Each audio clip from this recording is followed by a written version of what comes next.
Welcome back to the Storm in a Teacup podcast.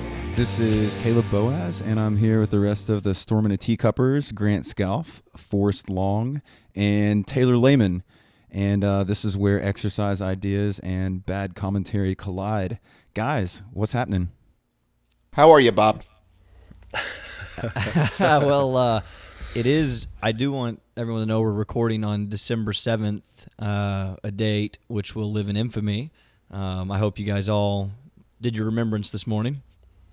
Yep. Good call. Did a little. Mandatory. Yeah.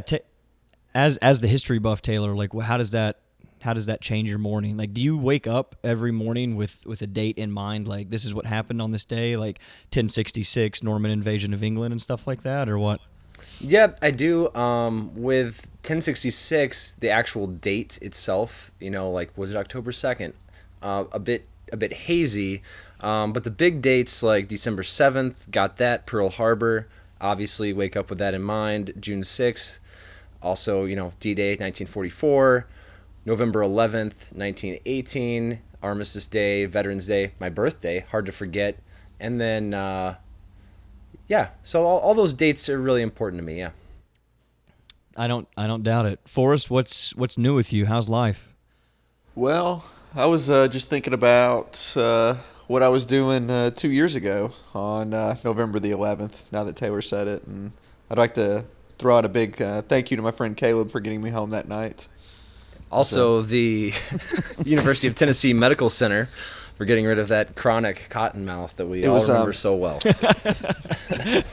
It was Fort Sanders, dog. I support the fort. That's a regional medical center, correct? Well, I don't know what that means. I think it's just in the name. I don't know. Let's listen. We got a lot on our plate for today's show. I'm excited about it. It's hard not to be excited about it, getting to chat with you guys every weekend. Several good topics, and the first one that I want to discuss, we're going to get right into it. This is a long-standing debate in the CrossFit world. It probably goes all the way back to the schism between Schism. Schism. Yeah. Is that how it goes? Yeah, it is. Well, the schism, if you will, between Rob Wolf and the CrossFit at Large HQ, which is a little foreshadowing with a later topic we're going to talk about with Mark Ripito, so everyone stick around for that. But CrossFit recently, and I'm going to try to frame it here, and you guys help me out if I miss anything, but do you remember recently they either Facebooked or they tweeted, or maybe both, a quote that went something like this, and this isn't going to be verbatim, but Paraphrasing. It's going to be maybe heavily paraphrased. They said, when asked at the games, quote, and this I will quote, who follows a strict paleo diet, ? Not one single athlete raised their hand. And I remember browsing through that, and there's a lot of things there's a lot of things that HQ throws out, and really anything in the world, but you just kind of file it away as, oh, they're trolling again, or they're doing something like that again. And I think that's what I did at first, but I wanted to actually discuss that a little bit today and get your all's opinions on that. One, how true is that? How are they framing that to everyone? There's no background. I don't know. Let's get your thoughts on this, and I want to start with Taylor today on that. Okay. Well, I think in one major aspect, I think that's a misleading statement. I think that with the games athletes, I think you have to consider that they're at a tremendously high training volume, and because of that. And many of these guys have high metabolism on top of it. They're lean guys and girls. And so I think for a lot of these people, a strict paleo diet for the volume of training that they are doing and the type of training they're doing wouldn't make sense in the first place. Now, that being said, I do think that a lot of the games athletes probably start from a paleo diet perspective and then add in elements like rice white potatoes, maybe even some grains in order to keep some mass on, and also add in supplements that may or may not fall within what would be considered a strict paleo diet. Well, So let me stop you there, because you're putting air quotes around strict paleo diet. Right. I assume all Yes, the way up in Chicago. Yes, I am. I am putting quotes around that. Well, let's talk to the doctor of the group, Forrest Long. Throw this at you. In the paleo diet has become such a nebulous term. What, in your mind, constitutes a paleo diet? And I do want to remind everyone at home, I don't know if this has even been said before, but Forrest was the one that got myself and Caleb into CrossFit, really. He was the first one that kind of came home one day and said, hey, we need to check this out. And so he has a very long history with CrossFit. So Forrest, what in your mind is, quote, the paleo diet? Well, I mean, for starters, let's just use the CrossFit term. How are CrossFitters supposed to eat? Can somebody give me the definition of that? Nuts, seeds. Lean meats, nuts, vegetables, some fruit, little starch, and no sugar. Is that? Yeah, Right on there. Yeah, lots Right of on. lean meats and vegetables, nuts and seeds, some fruit, little starch, and no Little sugar. starch, no Yeah. sugar. It's been a long time since those words have come out of my mouth. I'm sorry. That sounds so familiar. Could somebody kind of clarify what the paleo diet is? I think it has meat, seeds, nuts, Maybe some vegetables. Yeah. Okay. So, needless to say, So you're saying, because I mean everyone's seen that. There are a bunch of T-shirts around. Greg Glassman was very famous for saying that all the time. I think that is his direct quote. You're saying that is the gist of the paleo diet for you. Absolutely. And paleo gets a bad rap because a lot of people don't understand it completely. I mean, when family members or people, my wife's family members ask me what I eat, it's just assumed that I eat nothing but meat. I eat bacon. I eat sausage. I eat steak. They don't understand the more core concepts of it, like lean meats. They don't understand that I do eat vegetables, but the vegetables I eat are squash, spinach, asparagus, broccoli, things of that nature. And it's not carb restricted. I mean, I can eat as much of that as I want, but then this goes back to what Taylor is saying. If I'm doing CrossFit, if I am doing long WODs or Metcons, that's not going to suffice for me. So yeah, you do have to dirty your diet up a little bit. Well, first off, I hate when you say WODs. Yeah, I well, just hate when I know. says that. That's why I said Metcons, but people call them WODs. So it has Forrest that and term- I, that Forrest term and I used has to be WOD used. together here. constantly. that Forrest and I used to term WOD has all to the be time. used. Yeah.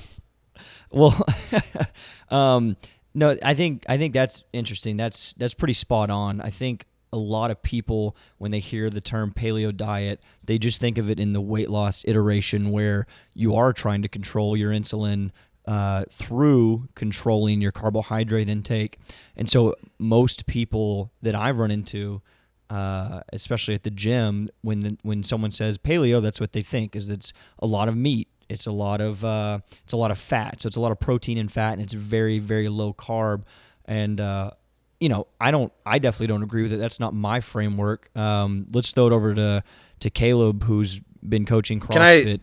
Can I say something? 2009. No, you can't, Taylor. No, I'm running this show. What do you want to say? No, I just had a quick comment. No, I was just going to agree with you. I think in the context that maybe that comment and others have been mentioned, there's the view that the paleo diet is this monolithic, strict, only one thing is, quote, the paleo diet. And I think the brilliance of the diet is that it allows for variation for different goals and different lifestyles, etc.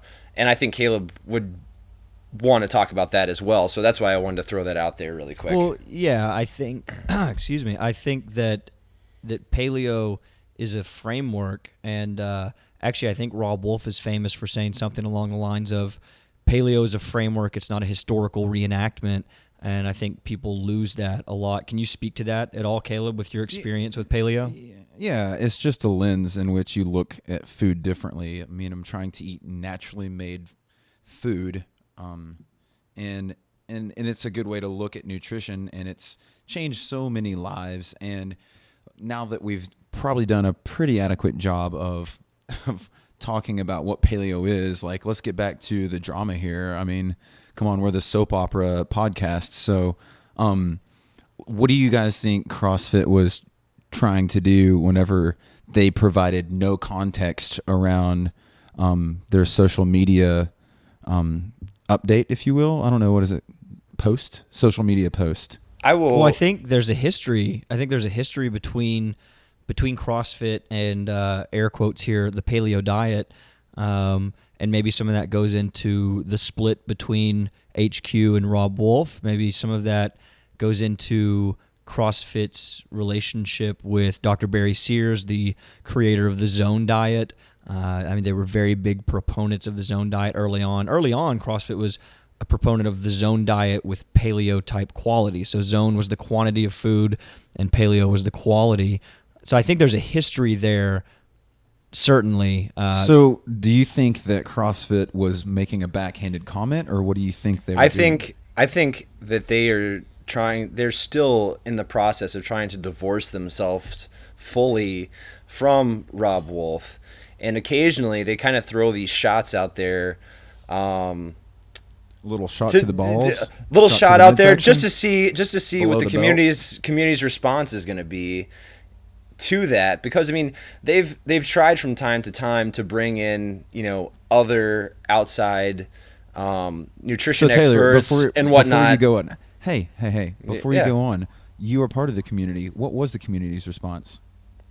How did you respond to it? How did you take it? Well, I to be frank, I simply ignored it. I don't really, it doesn't affect me one way or another that is the official stance or not. I approve of the paleo diet and the factual basis that supports it. So, I didn't really get into the Zone that much when that was the, the official diet of CrossFit, if you will. And I'm probably not going to change if another, the South Beach diet or the Mediterranean diet or some other diet becomes the official way of eating, or Rich Froning's peanut butter and jelly and chocolate milk diet. How many people started eating peanut butter and jelly after they saw so that in many. 2011? I know many. I did. I absolutely did. I Grant, you were eating snatch. Grant, your paleo credentials are questionable from time to time. I'm not gonna lie. Do as I say, not as I do. Well, Taylor. that's different. Amen. I'm sorry that it's hard for us to keep on weight, Taylor Wayman. Don't you have some pumpkin pie to be eating? I'm a hard gainer, bro. Well, Ectomorph. It's kind of funny because, like, within CrossFit, you hear the word, like, within a CrossFit box, you hear the word paleo so effing much, like, and it's kind of like it's kind of a joke whenever you're eating something that's not paleo. Obviously, it's like, hey bro, is that paleo? And I mean, Grant, how many times have you been asked the question, seriously, is this paleo? Well, a million times a million. Right. But even last night, I was at a local bar downtown here in Knoxville, and I happened to. Which bar was it? Suttrie's, Cormac McCarthy's great, maybe autobiographical novel around Knoxville, but the bar is named Suttrie's. And there's a plug. Yeah, there you go, McCarthy. Give us some beer. That's all we needed from the sponsorship. Just beer. Oh, so you think we're plugging the bar? I was plugging McCarthy's work. But, oh God.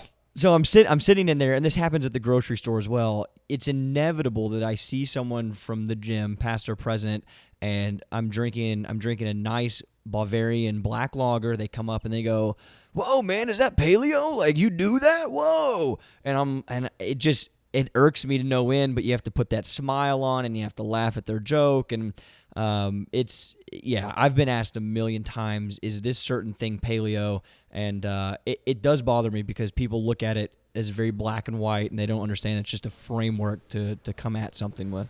And I think that's honestly kind of interesting with what Taylor said earlier, saying like it's a framework. Can Zone not serve as a framework as well? Like I said, depending on what my goals are, what I'm doing, how I'm lifting, I also work within a zone framework in my diet. Did I do an EMOM of a couple of power cleans and muscle ups?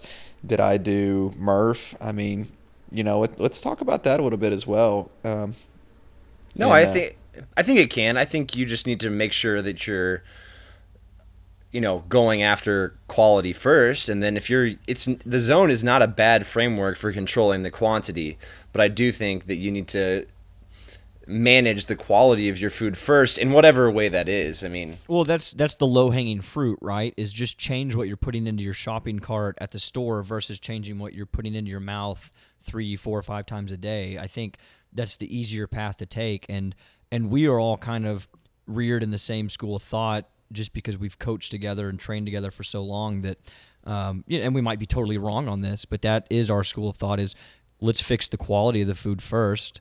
And that gets you, probably 80% of the way there. That's the low-hanging fruit. And then you can mess around with quantity of food after that.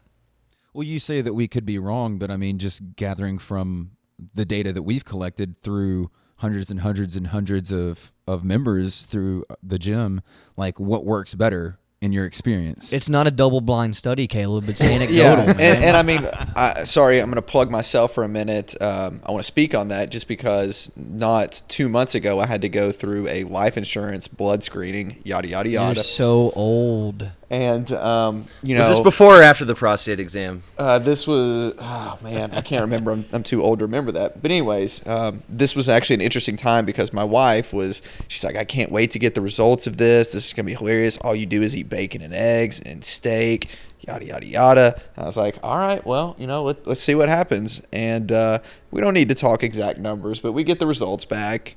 My HDL is higher than my LDL. A lot of very good results, normal on everything. My wife gets hers. We won't talk about her results. A little high on some things. And, it.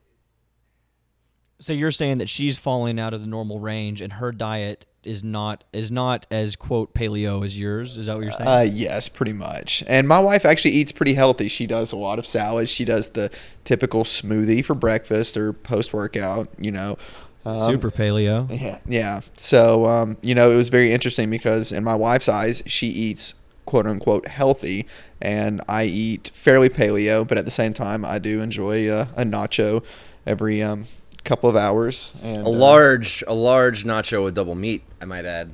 Yeah. And sometimes no beans, no onion fritters. Yeah. So, Well, okay. So the original question, we're talking about these we're talking about these elite athletes at the games, and we couldn't get further from elite talking about you, Forrest. So I want to steer. Bring it back. Bring it back. Yeah, I got you. Let me bring it back. Do you think so? No one raised their hand because the quote was, "Who follows a strict paleo diet?" I would argue that those athletes probably eat fairly clean. I don't think they're going out for fast food every day. I don't think they have the standard American diet. I think that they probably are pretty paleo in the general sense of the word, but they're not afraid to just load the carbohydrates on because CrossFit's a glycolytic sport. That's where your fueling comes from, and they understand that. They have coaches that understand that. So how much is that, no one raised their hand? How much is that just kind of blowing smoke to everyone with that tweet? Well, I think it's an angle. They were working an angle there. Like I think that they, it was a loaded question, and it proved a point that they were trying to make. So yeah, Taylor, what were you going to say? I was just going to say it's a misleading statistic. I mean, it's just a classic example of, any point that you want to get across. If you frame it in a particular way, you can get the response that you want. And I think as well, you have to consider that a lot of these athletes, maybe they do eat strict paleo for portions of their training season, aka 1 year. During that time period, they may be eating 100% paleo for a piece of that. But leading into the games, do I think that given how much work they're required to do, I think it's almost like an endurance sport. And so they want to go in with a little extra body weight on them because they're not going to be able to fully refuel from each set of activities each day. So yeah. I think leading into the games, I'm sure almost none of them were eating strict paleo. It wouldn't make sense. So Here's a question. How many of those athletes do you think have taken paleo principles and have applied them to their nutrition to make them to benefit their recovery? So instead of eating like pastas, they're using rice and sweet potatoes instead, or instead of. I guess that's probably the best example I can think of. I would, but like, I wouldn't say 100%, but I would say probably 98%, because I'm sure there's some outlier out there who's new to the games or from some region that is new. I don't, maybe Africa, someone from the African region or someone from somewhere else. I don't know, who's brand new. But I would say from the African region that you're talking about. I don't You know. can't even I don't name a even. single No, athlete I could from that not. region, And that's Taylor. why I threw that one out there, because I have no idea who they are or what they're eating. Yeah. Okay. So I think most of the games athletes and aspiring games athletes, they understand what damages their body. So for me, if I drink a lot of beer, my knee hurts more than if I'm gluten free. And I say that as I'm drinking a beer right now during the podcast. But do this as you interesting. say, not as you do. Exactly. I found this interesting.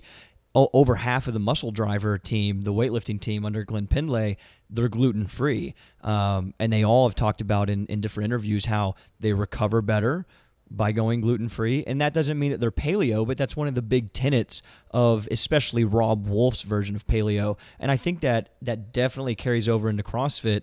I think recovery is a lot better when you're not putting, for lack of a better word, toxins into your body like gluten.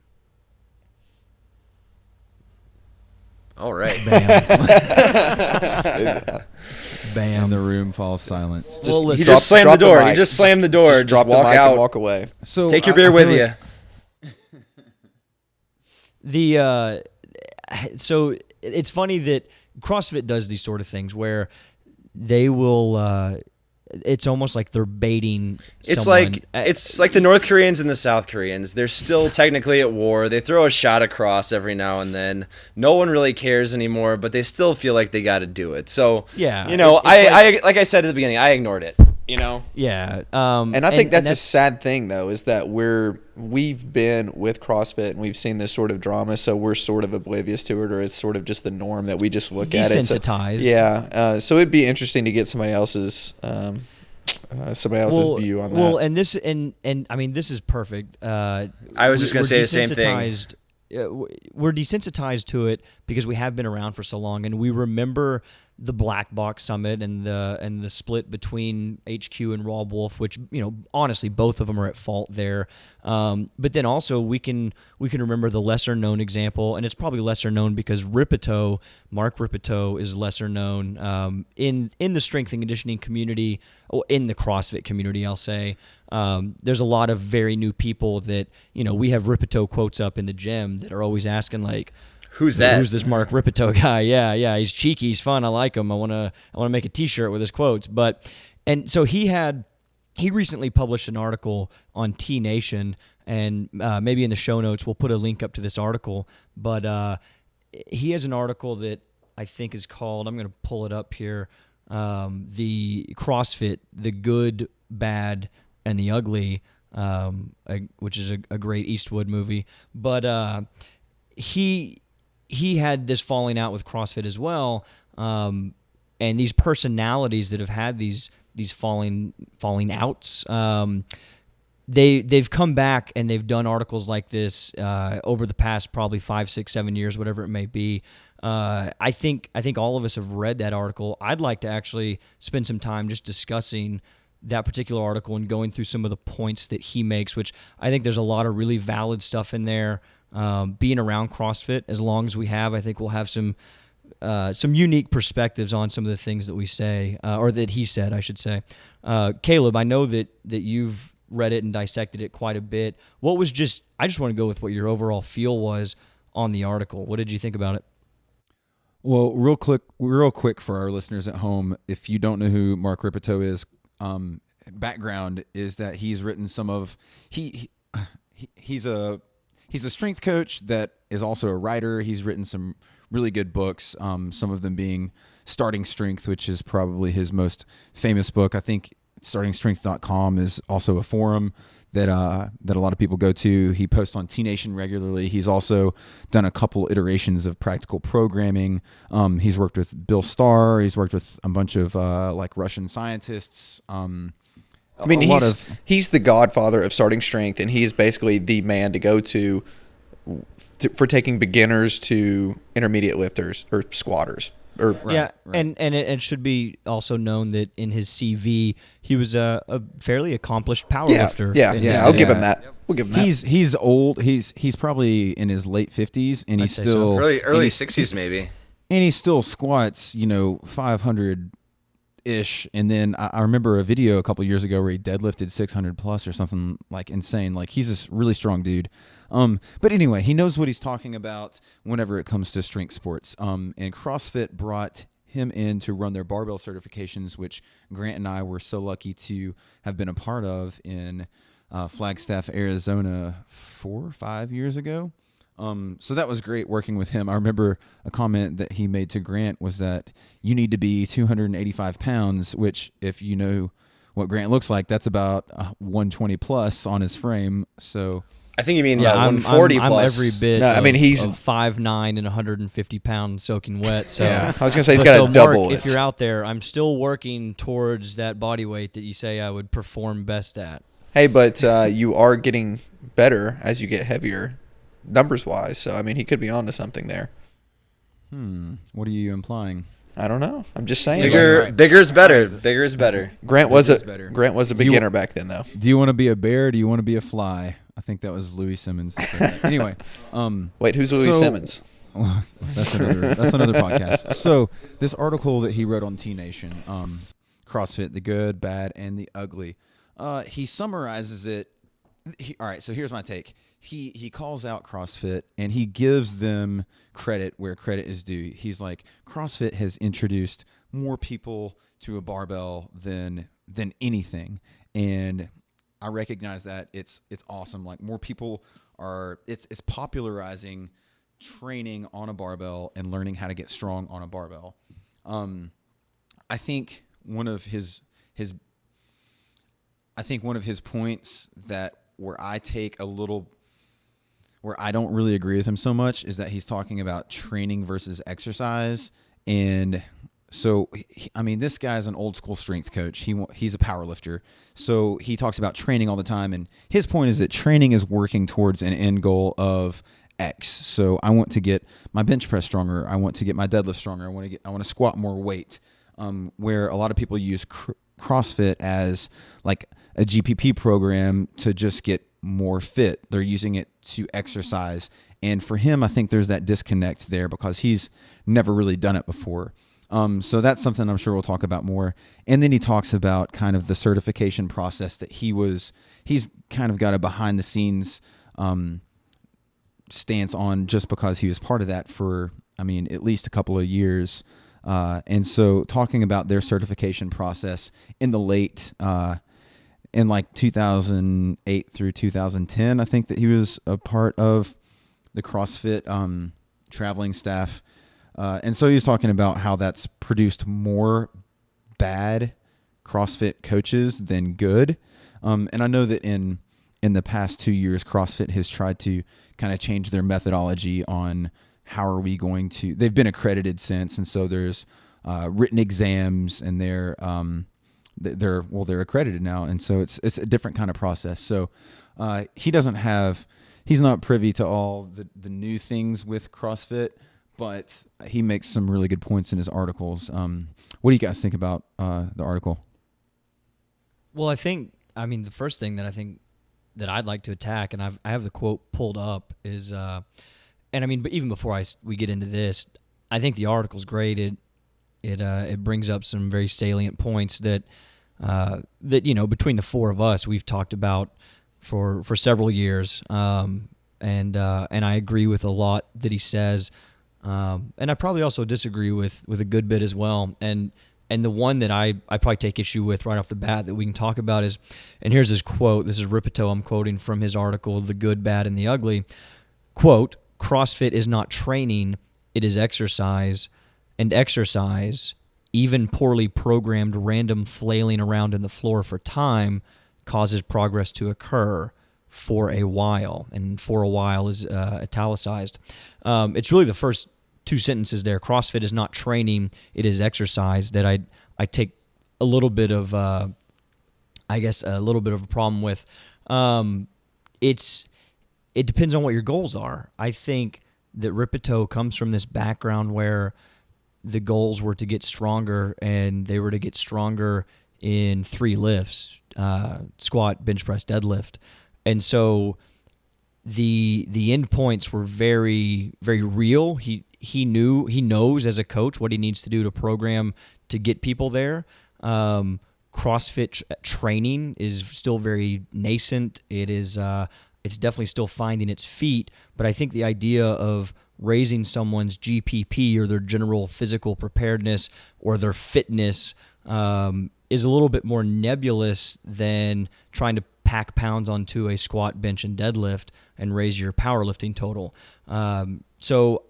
Yes, it's exercise. I can see how you can make a claim like he does, but I also think that for general physical preparedness training, for GPP training, CrossFit is pretty effective, and I don't think you can call it just exercise. I think it is training, even though the outcomes that you want aren't as well defined as something in, say, Olympic weightlifting or in powerlifting. What's your gut feeling on that quote? Well, I think. Go ahead. Well, I was going to go ahead and answer Grant's thing, because I was going to go to a different quote. Well, I go ahead, because Taylor, you could actually respond to this pretty well. He goes on to say that exercise is physical activity for its own sake, a workout done for the effect it produces today, during the workout or right after you're through. Training is a physical activity done with a longer term goal in mind. The constituent workouts of which are specifically designed to produce that goal. So how can you say that CrossFit is not training? You're telling me that Rich Froning, Jason Kalipa, Annie Thorisdottir, any of those people are not training with a longer term goal in mind? Are the games, regionals, whatever, are those not goals? You're going to tell me that if I go to CrossFit K-Town and follow the programming that Grant has out there, or Caleb, or Jesse, that there's not a longer term goal in mind? I think right. I think that he has a valid point to a certain extent, but to really get at it, I think we need to talk about the fact that there's kind of 2 CrossFits now. There's the CrossFit that the average Joe, if you will, who comes off the street, I go to my 9 to 5 and I'm doing this to stay fit, is doing. And there's the CrossFit that athletes who want to be competitive, who want to go to regionals, who want to go to the games, who want to do well in the open. A lot of those are in a lot of gyms, those are 2 different things.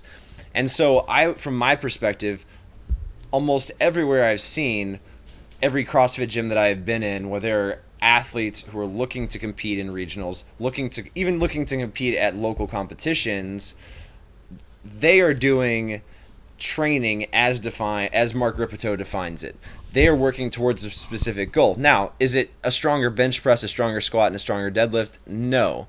But they're doing cycles of strength work. They're doing cycles of gymnastics work. They're doing different things to improve different aspects of their fitness. And I think what Mark Ripito is really trying to get at is the average person. And to that, I have to agree to a certain extent that a lot of the CrossFit gyms I have visited and been in, the programming does seem to be not as directed as it should be. And so I do understand his point, but I also agree with you, Forrest, that there is a lot of training going on in CrossFit gyms. Well, we have to define training, like it, and it varies from person to person. Like if someone is training to look better, well, I'm just using his definition. I mean, a longer term. We all know that that's what you care about. Like, dude, I'm dead. Are my abs popping? I'm pop dead that shirt sexy. off, show that elk-like physique. Elk-like. Gazelle. That's a baby gazelle, if it's anything. I'm the sexiest baby gazelle you will ever see. Here's where I think his argument falls apart. Is He says, and I quote, "And this is precisely where CrossFit, the methodology, falls apart. Once a person has adapted beyond the ability of random stress applied frequently under time constraints." Random stress applied, that's basically just saying we're using the hopper model like all the time. Like whenever, and even the most, not the most uneducated, but someone that doesn't have very much knowledge isn't going to just randomly pick things and throw them into a workout. Like it's not random. It's very far from random. And, the best CrossFit coaches are obviously on one end of the spectrum, and, some of the newer coaches are on the other end of the spectrum, but I have a hard time accepting that anyone's kind of using this. It's just random. Like, I'm just going to take I just can't help five it. movements and throw them together. It's so stupid, though. Like, how can you say that there's not a goal? I don't care what you're doing, and I'm using CrossFit K-Town as this example. It's just so stupid. If you're telling me that you're on a gymnastics cycle, what if it's to progress somebody to a handstand walk, and you're over there making them do handstand holds or handstand push-ups or overhead squats or whatever, something to work on that overhead strength to strengthen those shoulders. Like, how the hell is that not a goal? Like, you're working towards a goal. Who cares what the workout is? If you've got somebody doing 20-second handstand holds and then getting on the row machine or walking with kettlebells in their hand, I don't care what it is. You are working towards that goal to get them to the point of where they can do a handstand walk or a muscle up. I think where Ripito would take issue and where I would take issue is you can say that you're working towards a goal, but there are more effective means and ways to achieve said goal than what a lot of CrossFit gyms what a lot of CrossFit gyms do in their programming. I think it speaks really well, and this is where I would agree with him to his point about just churning out all these certifications. Where I don't even know where the numbers are now, but it seems like they have somewhere between 6, 7, 8, maybe even 10 certifications, level 1 certifications every weekend. And so that means CrossFit is churning out 50 people at each of those. You're looking at 500 new. But is that CrossFit. Coaches? Is that coaches, or is that people who just want to have that accreditation? No, you're right. It's not both. all people that are going. It is. It's both. It's both. Yeah, but it's not 500 people going to open 500 gyms, certainly. But there are a lot of people that have no background in biomechanics or in exercise science or physiology or biology or nutrition or anything that can go and then open that gym. And that's great. Like, that's one thing that drew me to CrossFit was this ability to not have any top-down structure. I can kind of run it how I see fit. I can charge $1,000 a month and run Jazzercise if I want to, but I can still call it CrossFit. And that has a certain amount of appeal to me. But there are a lot of people that just are not cut out for putting someone's health and wellness in their hands and then programming for them and giving them nutrition advice. And the free market approach that CrossFit has taken where, over time the cream will rise to the top sort of deal. I agree with that. But one, you have to take this huge long lens, or you have to look at it on this very long timeline. And there's a lot of people that are going to fall by the wayside while you're waiting for the cream to rise to the top. There's going to be a lot of people getting injured or a lot of people plateauing and stagnating in their training. So, yeah, no, I agree. I think, speaking to all of that kind of, Forrest, to your point, and you, Caleb, as well, you can't look at CrossFit at K-Town and say, we're doing training, everyone else out there is doing training, because I've been a lot of places. I've been to several CrossFits. I'm not going to say what names, but where it's little more than throwing hopper workouts on the board every day and having people do them. There's absolutely no, and people don't progress. Now, do we believe in that? Obviously not. And I think there are a lot of good CrossFit gyms out there, just like, like Grant's talking about the free market approach. You're going to get a lot of good CrossFits, but you're also getting these places where literally you go in and you look at it and you're like, this just doesn't make any sense. Now, a guy like me, I've been around, we've been around it long enough to say, what, I like your space. I'm going to visit. Can I do my own programming? Because I want to train. And most CrossFit gyms, even good ones and bad ones, are going to let you do your own thing if you're dropping in. But you wouldn't want to do the workout that they put on the board that day. You know what I mean? Oh yeah, I absolutely do. And I think that just comes with like traveling. You have to drop into other gyms, so travelers will see more of that than maybe somebody who just hangs around their home gym more often. It just, I guess, hearing you guys say that, I can understand where Ripito comes from, because I mean maybe every CrossFit gym within 20 miles of him sucks. Maybe they're not producing athletes at the regional level. Maybe he's dropped in a few times. Maybe he just sees what HQ is doing on the website, and it's like, what in the world is happening? But I am very well. Plus, you see a lot of silly crap that gets put on the internet, on Facebook, on the on bring different, Sally up, bring Sally down, maybe. Not, I mean, Are we going to talk about that?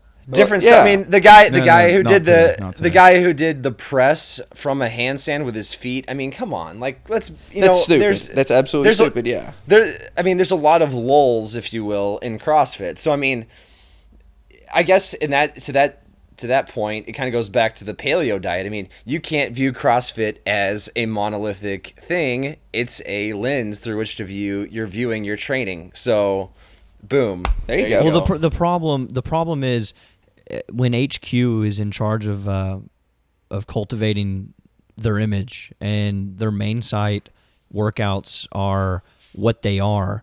I would never, ever, ever tell anyone to follow main site programming, regardless of their goals. What if you're training for regionals, or the open, Let's say the open. If you're training for the open, then I think you need to get really good at moving light weights a whole bunch of times during very short time domains. I would also say you should probably train the roughly 12 movements that have been the same throughout every open that has occurred. Absolutely. Yeah, I think that's just it. When people come to you at the gym, I mean, you have this huge responsibility as a coach or as a trainer that when they give you their goals, whatever they may be, you need to find some way to cater to those goals. When people walk in the door at K-Town, I don't lump them all into this one bag and say, "Hey, we're all chasing GPP here, and you're going to get the most out of this program, out of this cookie cutter program." What we put up on the board at K-Town can be molded to everyone day in and day out.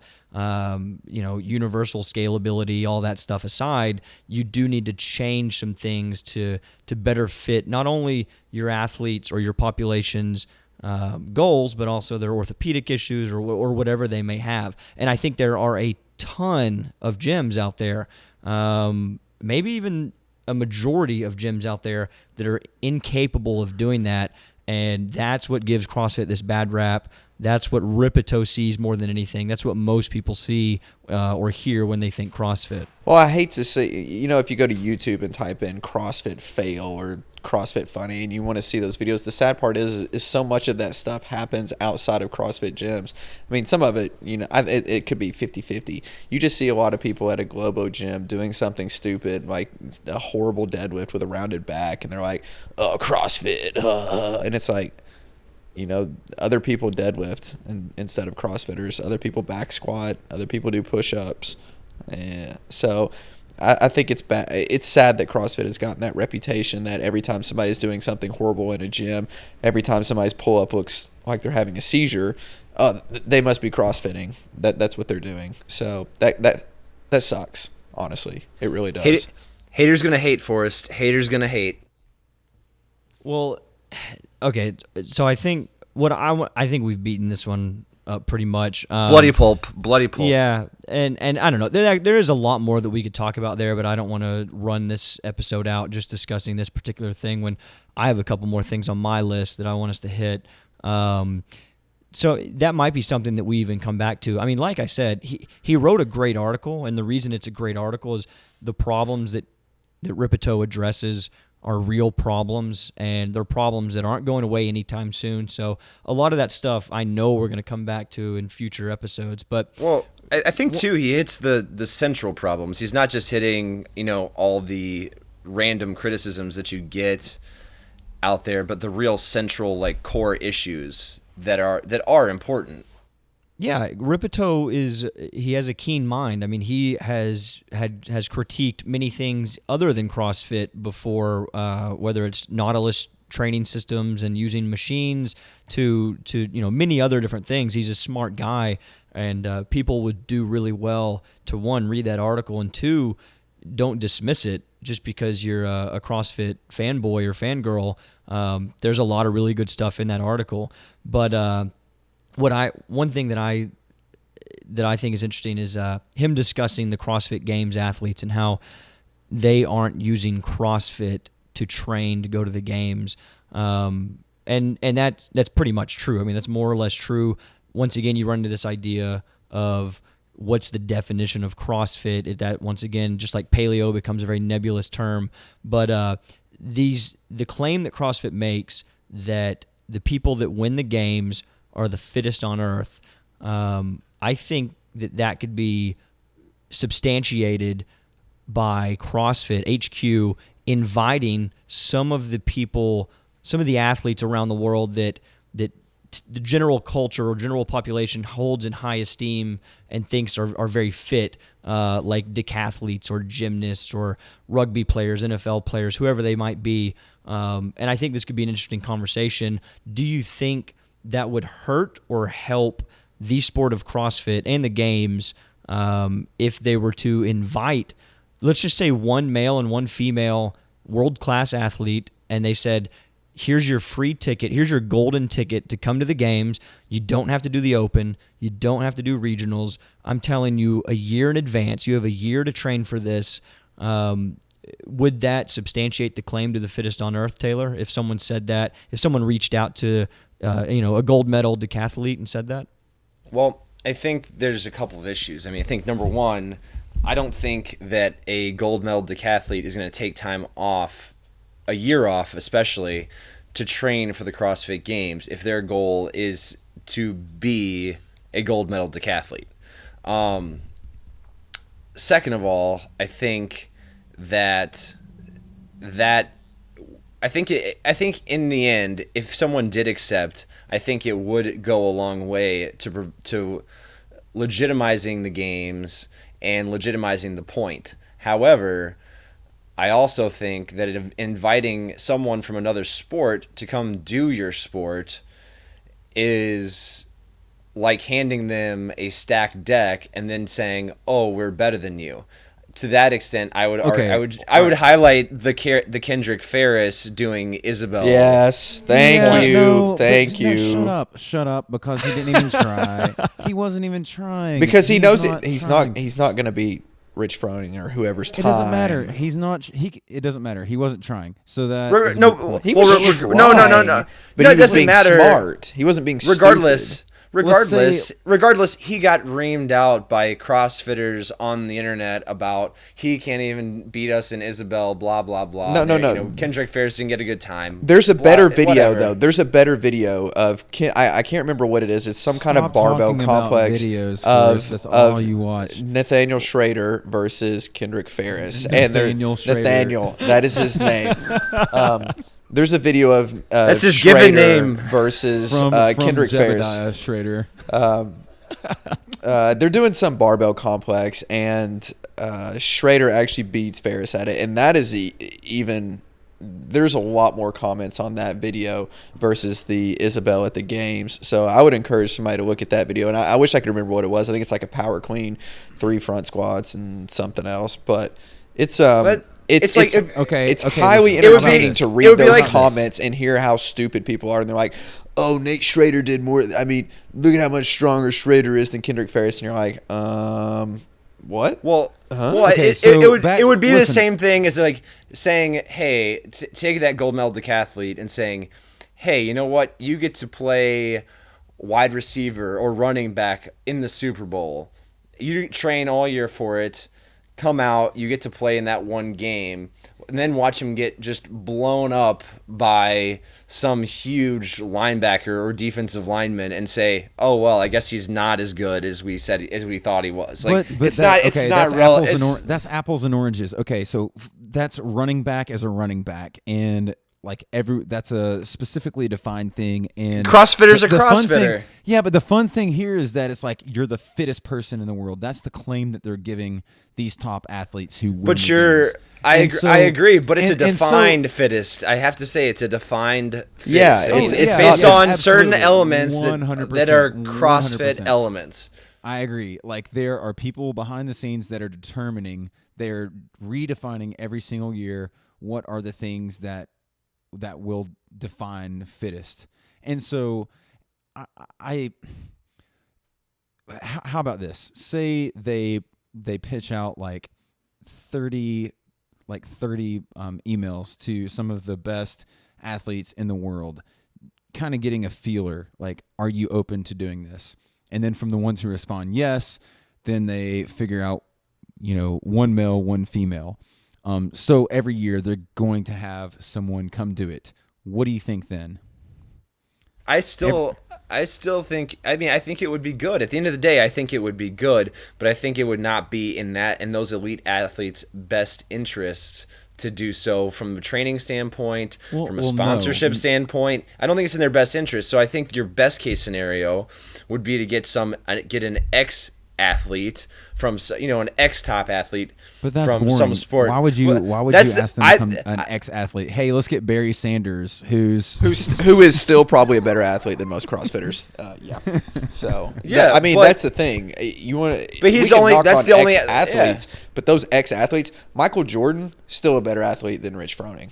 But thanks, conversation over with that. I'm sorry. Well, that's because athlete or athleticism and fitness are two different things. Well, yeah, that's what I'm saying. But we're saying athletes, so we're not saying like fittest. We're saying athlete. Sure, but we're going with the understanding that these athletes that we're engaging in this conversation or inviting to the games, they are the fittest, some of the fittest people, even under CrossFit's definition, some of the fittest people in the world, like decathletes, like rugby players, like certain positions in the NFL. Yeah. One thing I'd like to say though, too, this is a great idea about inviting someone, but I also think that they need to be a little bit more open with it and invite multiple athletes because of the way the programming is. What if you invite a decathlete and the programming at the games comes out and it's very strength biased or very gymnastic biased? It's not going to really serve as a, I don't know. Well, and then a whole year. They've got a whole year. But you can't do that in a year. I mean, let me throw this out. Take the strongest person in the world and let Grant program him for a year. Grant may not be able to get him through regionals. I mean, CrossFit is so elite. And Forrest, you know me better than that. I can go through regionals. Does that substantiate the claim? Let me say this though. It takes longer than a year to be good at something or to be. What does that do for CrossFit? We've talked about that's not good for the athlete that they invite. We don't think they would do well. It would be great for CrossFit's ratings on ESPN for the games every year, but that's about it. I mean, let's say this. Let me ask you this question: if let's say you do get 20 athletes from across different sports to come to the games, and you say you don't have to do regionals, you don't have to actually qualify, you get a free qualifier, at what point does that make CrossFit start to lose legitimacy because it starts to become a gimmick? Because it becomes, we're gonna watch a rugby player do thrusters against a football player, against a baseball player, against. How did we go from one person to 20 people? Yeah, it's not 20. You were saying 20. I just you were saying throwing emails out. Every defensive back in the NFL to the 2014 CrossFit Games. And what we're gonna do now. And running back. So. Well, let's say this happens. Let's say you got. What about this scenario? What if you get an elite rugby player like I don't know, some guy from the New Zealand rugby team, and then they come in and they train for a year and then they win the whole thing. What does that do for CrossFit's legitimacy? It would be awesome. It would throw everything on its head. Okay, wait. So what about this, Taylor? Would this be more fair if you went on team side and you got like an athlete of the best of specialists? So the best gymnast, the best weightlifter, the best sprinter. Well, men, women, female. How would that fare? Would that be more fair? Yeah, absolutely. That's what I'm saying. Invite multiple athletes across the board and You see. never said that once. That's what I queer. said. More than one athlete. It's not That's what I was say, saying. It's what I mean. Yeah, you need to know what I'm thinking. If you're gonna be on this podcast with me, Caleb, you got to. You know, he's a poor communicator. But that's what I'm saying. Like, invite a track star, invite a gymnast, invite an Olympic lifter. Forrest, what track star would you invite? Michael Johnson. What? If I'm picking, How old is Michael Johnson? I don't know. I'm thinking on the fly. Okay, I was gonna say Carl Lewis. Asafa Powell. I'm gonna invite Asafa Powell, and he's gonna look at this thing and say, Who is that? He's I'm going. getting Jackie Robinson. Here. Let me just go. I'm Asafa Powell for 20 seconds. What the hell is this in my mail? I rip this up and throw it away. Your accents are the absolute worst accents in the world. How do you know what Asafa Powell sounds like as an English when he's thinking English accent, man? You don't know. You don't know Asafa Powell. English accent. Wow. Dude, all I'm saying is that nobody's going to take this serious. Hey, Forrest, listen. I am about to tell you what you're saying. What you're saying is that Caleb and I are right, that it would substantiate this claim that the CrossFitters are the fittest on earth, which I totally disagree with you on, because I think you could bring someone in from a very high level, and I keep going back to decathletes, bring a decathlete in, a world-renowned decathlete, and train them in CrossFit for a year, and I think he doesn't blow people away, blow Rich Froning away, but, man, I'd put money on him. How much money, Grant? I mean, you gonna put 50 cents on him and say that you're being ballsy there? No, dude, you can't just teach people. What was the rope climb ladder? What was power, like 10 power cleans at 185, 8 at Legless. No, I'm talking about a couple years ago where they had to do power cleans and then rope climbs all the way up to what was it, 225 to 45 was like for a double. I mean, can you really if you throw a decathlete in there, then throw some decathlete elements in there, like a sprint and a high jump. You understand and that throw some of those elements in there. Then they're going to be all right. But I mean, even you take Dan Bailey, who's a track star, and you put him in the run with the bar muscle ups. I mean, he didn't win that event, and Dan Bailey is nowhere near in the caliber of an Olympic athlete. But well, okay. So a pole vaulter. Forrest, to your point, a decathlete, and this is a very narrow example, but you're talking about the rope climb. A decathlete has to pole vault, and one of the biggest training tools for pole vaulting is legless rope climbs, because holding onto that pole vault and at the top of that and getting your hips up high, I think there's a huge carryover to that, and they have such a huge bag of tricks and this depth of knowledge of human movement because of the events that they do, that they would do exceptionally well in the CrossFit Games. I think they would do really well. I don't think they would win. I think they would be top 20, but I think because 2 or 3 years ago I would have said differently, but now it's the amount of variation is so unpredictable, and you have to spend so much time every day, every week to mess with these different variations to make sure you've covered off on everything, that the amount of experience that is required to be the top 5 is different. It's just different. And so I think that's the difference. I don't think those decathletes would be top 10 anymore.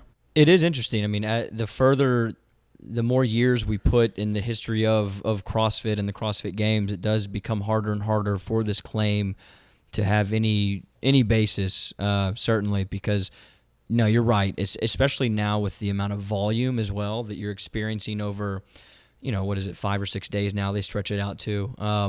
I don't know how well they'd react to something like that. Yeah, it is really such an interesting thought, but it's so hypothetical because you don't know what CrossFit's going to program. So, I mean, what if? Well, okay, let's talk about this. Talk about the last 2 workouts at the games. All right, so the last 2 workouts at the games, we had, what was it, a 405-pound deadlift? Yes. Yeah? Yeah. They had the 405-pound deadlift paired with weighted pistols, both of which very like high strength, high skill movements, and then they're doing handstand walks across something, which is another high skill movement. I think a decathlete could probably get through that. They would have to be a rather large decathlete, but whenever they get through that and they finish, I think the next workout would absolutely destroy them. I don't think they would have a chance in hell in getting through it with the deficit handstand push-ups. I think that would be their end. They would finish very, do you very think bottom. a decathlete, and we keep saying decathlete, but what about an Olympic weightlifter? They're gonna have so many deficiencies that you can't just tell me. That's what Rich Froning is so good at, and I hate to use the best as an example in these kind of situations, but that is what I'm going to use in this case. I'm going to use Rich Froning. That's why he's so good, is they always talk about it. He doesn't necessarily take first in everything, but he does well at everything. And I just think that other athletes are going to have so many deficiencies that they're not going to succeed. I don't think they're going to take top 10. I hate to say that because they may come in right around there, but they're probably not going to place very well. Well, no, I would probably agree with you. Okay, so here's someone that the CrossFit masses have fallen in love with. Let's talk for a second about inviting him to the CrossFit Games. Give him that free ride all the way to the Home Depot Center. Dmitry Klokov, the heavyweight from Russia who won Worlds in, was it 2011? No, Yeah. Akia. No, he was runner-up. Yeah, He won the Worlds in like 2006, I think, like when he was like 20 years old or 21, something like that. Yeah, maybe a better response to doping when he's younger. I don't know. He did have a mullet back then, so now that we're may have talking. helped. He had Donnie Shankle streak. Well, let's. But he Mullet. never stopped wearing the stonewashed jeans. Mullets, are they a performance enhancer? That's a topic for the next podcast. Yeah, mullet's the ped. So let's throw Klokov into the 2013 games. Where does he finish? The same place John Wellborn did. Yeah, are we going to – look at Asia Barto. Asia Barto is not the same strength nearly as Klokov, but No, wait a second. I thought you were going to Kanye me.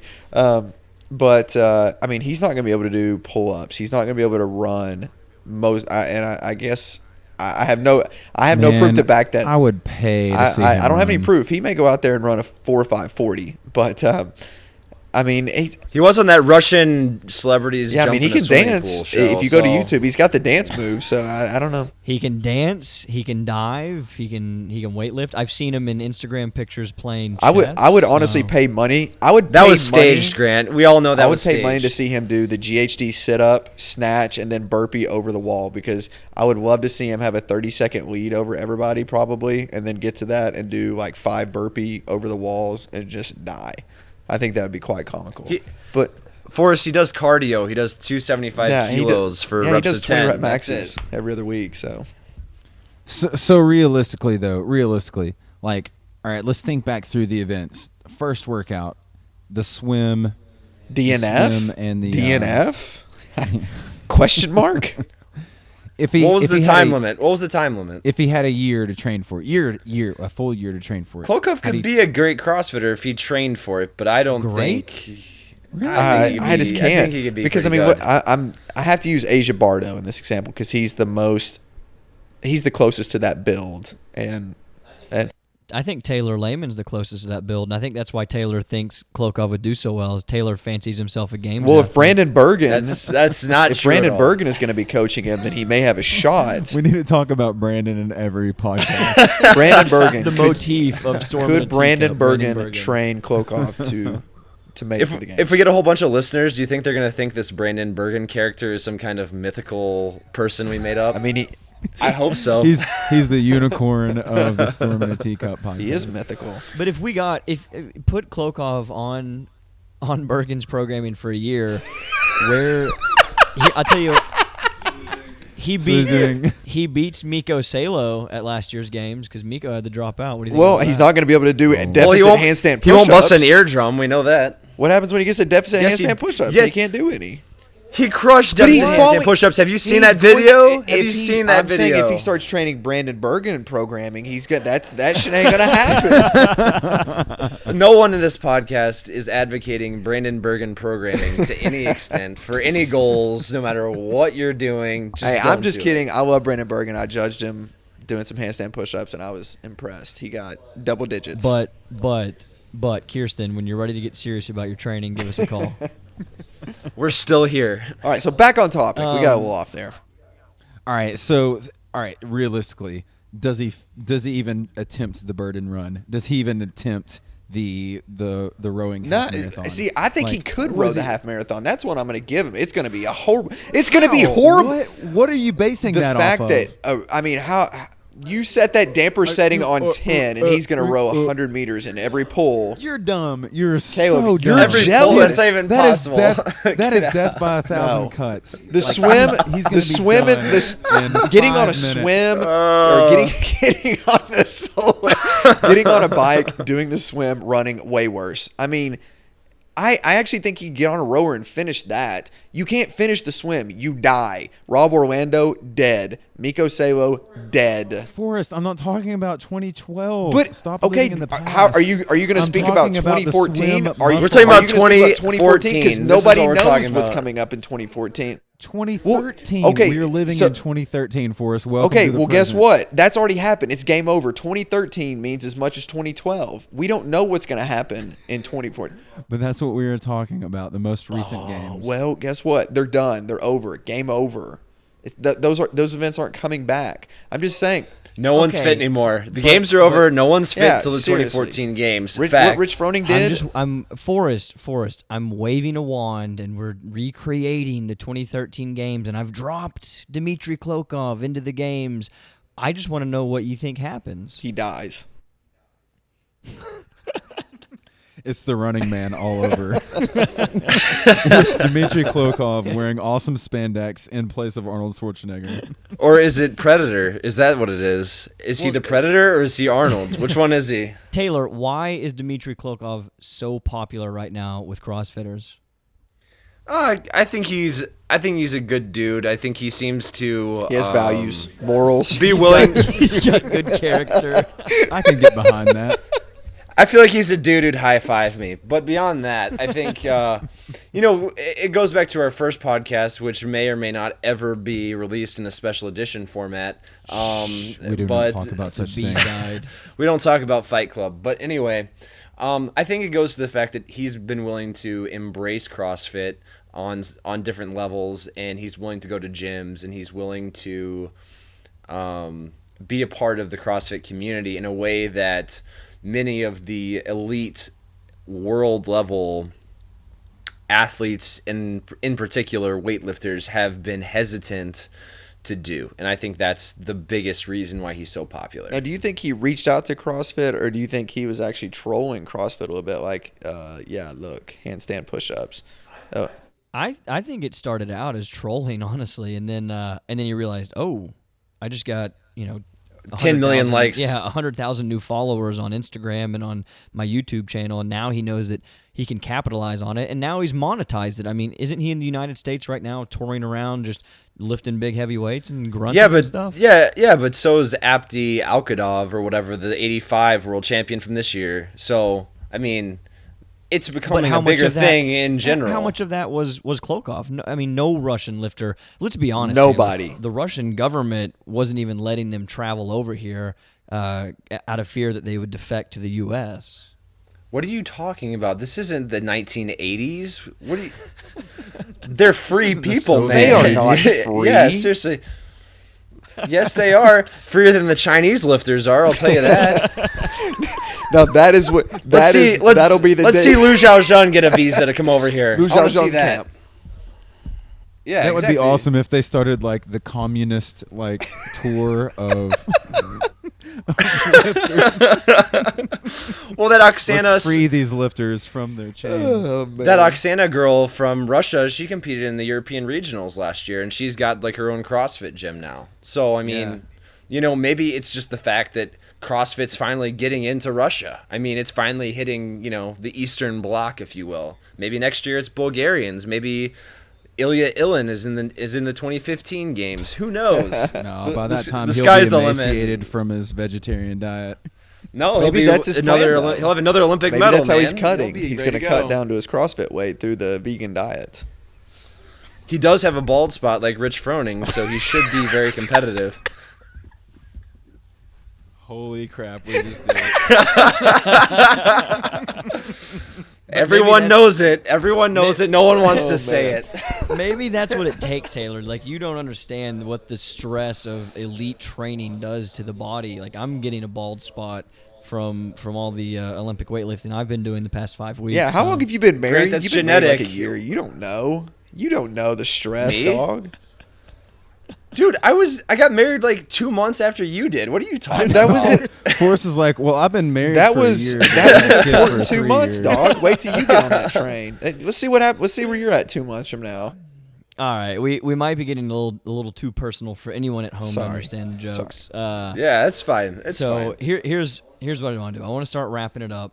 I do think, is it a net gain? Is it a net positive or negative? Klokov trolling CrossFit or getting involved with CrossFit. I don't see how it can't help the sport. What do you think? I think I it's agree. awesome. I think the best thing that CrossFit has done, well, one of the best things they've done has kind of like it's open communication through masters of different physical practices, whether that's gymnastics or weightlifting or endurance running or sprinting or powerlifting. Like they've developed all these relationships with these like specialists, and they've welcomed them into a forum to like discuss like what's the best way to create like this athlete that's good at all these things. So having these specialists as knowledge experts, I mean, I think that it's great. Like Even that Erin Tunnicliffe girl who competed in the games this year did really, really well. She's a U.S. sailing team on U.S. sailing. So I mean, gold medalist actually. Gold medalist. So I mean, yeah, I agree. I think it's a net gain as well. Just to piggyback onto what Caleb was saying, I think it's all positive. There's your elite athlete, gold medalist, dropped into the CrossFit Games and taken top 10. What do you think about that? She's for a sailor. in your ass. Gosh.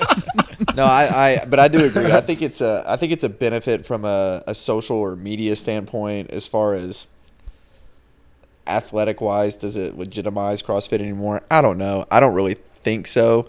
But from Well, I think with the sports that they've had crossover with so far, I think it's doing and it has done good things for those sports as well. I mean, USA weightlifting has definitely benefited and could benefit more from that relationship, from that crossover. Could take advantage of the relationship more. They could take advantage, but they could also could probably have platforms that don't break at the American Open. yeah, they could So, probably talk to somebody from CrossFit Media and try to get a better platform.